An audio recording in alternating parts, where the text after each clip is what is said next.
ભવ સંસારની અંદર ભૂલા પડેલા અનેક લોકોને શ્રી મહાપાત્રએ જીવનનું સાચું લક્ષ્ય બતાવ્યું અને સત્યનો રાહ બતાવ્યો છે।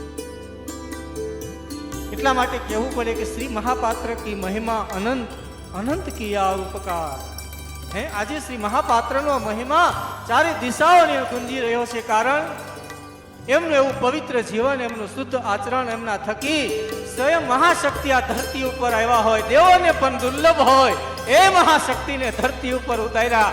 એટલા માટે એમનો મહિમા આજ બધી દિશાઓમાં ગાજી રહ્યો છે। અનંત કિયા ઉપકાર, ખાલી મહાશક્તિને આ ધરતી ઉપર ઉતાર્યા એટલું જ નહીં, આપણા સૌ ઉપર શ્રી મહાપાત્રએ અનેક ઉપકારો કર્યા છે, અને આ ઉપકારનો બદલો આપણી તાકાત નથી કે આપણે એને આપી શકીએ। આટલા મોટા ઉપકારો શ્રી મહાપાત્રએ આપણી ઉપર કરેલા છે। એમને જે મા મળ્યા એમનું સ્થાપન આપણા ઘરની અંદર આપ્યું, અપવિત્ર થયેલા ઉમરાને આજ એમને પવિત્ર કર્યા છે। આજ ઘર મંદિરનો વિચાર આપ્યા છે, જીવાત્માનો ઉદ્ધાર કેમ થાય એ રાહ બતાવ્યો છે। એટલા માટે એમના આપણી ઉપર અનેક ઉપકાર છે। અનંત લોચન ઉઘાડ્યા, આ શ્રી મહાપાત્રે બહારના ચક્ષુ તો જન્મતાની સાથે ઉઘડે, પણ ભીતરના ચક્ષુ જ્યાં સુધી ન ઉઘડે ત્યાં સુધી આપણું જીવન એ વ્યર્થ છે। કારણ કે બહારના ચક્ષુ દુનિયાને જુએ છે, બહારના ચક્ષુ બીજાને જુએ છે, બહારના ચક્ષુ એ બીજાની ભૂલો, બીજાના દુર્ગુણોને જુએ છે, પણ આ શ્રી મહાપાત્રએ તો અંતરના ચક્ષુને ઉઘાડ્યા, ભીતરની આંખો। મહાપાત્ર કહે જેમ બહાર બે આંખ છે શરીરની, એમ આપણા ભીતરની અંદર પણ બે આંખ છે।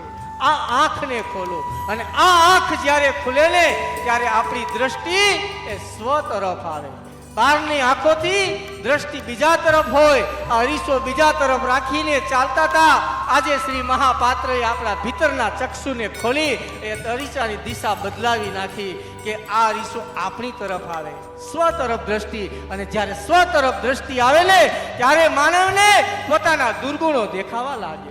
જ્યાં સુધી પોતાના દુર્ગુણો, પોતાની કુટેવો ન દેખાય ત્યાં સુધી બધું નકામું છે। એને કાઢવા હોય તો વારંવાર એમને યાદ કરવા પડે, વારંવાર એ દુર્ગુણોને જોવા પડે।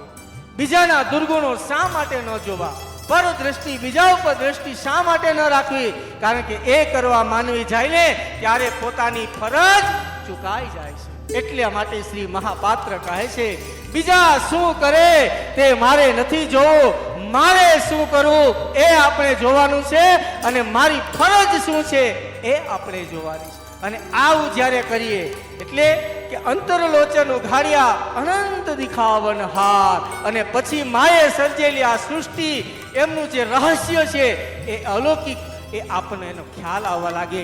ભીતરની અંદર એક અલૌકિક આનંદની પ્રાપ્તિ થાય, અને આ આનંદ એવો આનંદ હોય કે ગમે તેવી વિકટ પરિસ્થિતિ આવે, ગમે તેવું સંઘર્ષમય જીવન હોય, પણ એને બહારથી જરાય લેશ માત્ર પણ દુઃખ ન હોય, ભીતરમાં આનંદના ફુવારા છલકાતા હોય। આ ક્યારે આવે? જ્યારે ભીતરના ચક્ષુ ખુલે ને ત્યારે આ આનંદ આપણને મળે। અને આ રસ્તો શ્રી મહાપાત્ર દ્વારા આપણને મળ્યો છે, આ વિચાર આપણને મળ્યો છે।